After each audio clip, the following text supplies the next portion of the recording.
প্রধান উপদেষ্টা তার প্রথম দ্বিপাক্ষিক সফর হিসেবে চীনকে বেছে নেয়ার বিশেষ বার্তা আছে বলে জানিয়েছেন পররাষ্ট্র সচিব জসিমউদ্দিন। দুপুরে পররাষ্ট্র মন্ত্রণালয়ে প্রধান উপদেষ্টার চীন সফর এবং বিমস্টেক শীর্ষ সম্মেলনে যোগদানের বিষয়ে ব্রিফিং করে মন্ত্রণালয়। এ সময় সচিব জানান, চীন সফরে বেশ কয়েকটি চুক্তি এবং সমঝোতা স্মারক সই হবার কথা রয়েছে।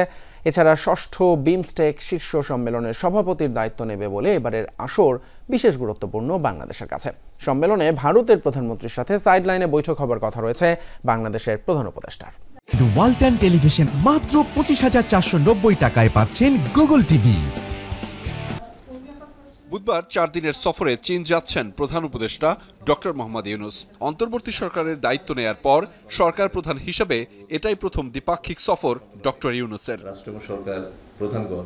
বিষয়টি নিয়ে মন্ত্রণালয়ে ব্রিফিং করেন পররাষ্ট্র সচিব জসিমউদ্দিন। বলেন, প্রধান উপদেষ্টা প্রথম দ্বিপাক্ষিক সফর হিসেবে চীনকে বেছে নেয়ার আছে বিশেষ বার্তা।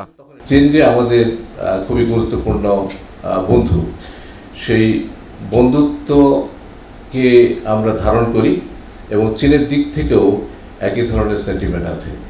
এবং মাননীয় প্রধান উপদেষ্টা তার প্রথম দ্বিপাক্ষিক সফর হিসেবে চীনকে বেছে নেওয়ার মধ্য দিয়েই একটা বার্তা আমরা দিচ্ছি। সফরে প্রধান উপদেষ্টা ও চীনের প্রেসিডেন্ট শি জিনপিং এর সাথে দ্বিপাক্ষিক বৈঠক অনুষ্ঠিত হবে। আলোচনায় উঠে আসবে দুই দেশের মধ্যে মানব সম্পদ উন্নয়ন, অর্থনৈতিক খাত, গণমাধ্যম, বিনিয়োগ ও স্বাস্থ্য বিষয়ে সহযোগিতা বৃদ্ধির বিষয়ে। সুযোগ রয়েছে তিস্তা প্রকল্প নিয়ে আলোচনারও। চীনের প্রেসিডেন্টের সাথে যে বৈঠকটি হবে, এটি একেবারে যেটাকে বলে এজেন্ডা ড্রিভেন নয়। শীর্ষ নেতৃত্ব তাদের পছন্দ অনুযায়ী বিষয় নির্বাচন করবেন। তবে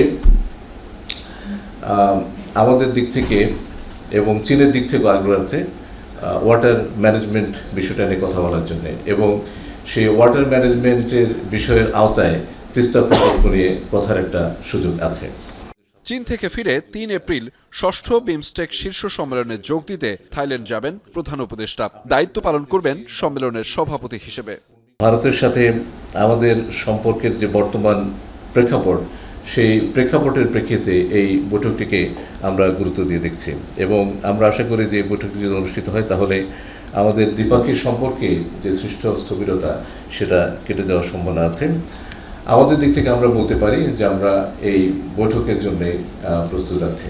সাইডলাইনে প্রধান উপদেষ্টার সাথে ভারতের প্রধানমন্ত্রী নরেন্দ্র মোদীর সাথে বৈঠক অনুষ্ঠিত হতে পারে। এর আগে জাতিসংঘ সাধারণ অধিবেশনের সময় নরেন্দ্র মোদীর সাথে ডক্টর ইউনূসের আলোচনার প্রস্তাব দেওয়া হলেও তাতে সাড়া দেয়নি দিল্লি। আহমেদ রেজা, যমুনা নিউজ, ঢাকা।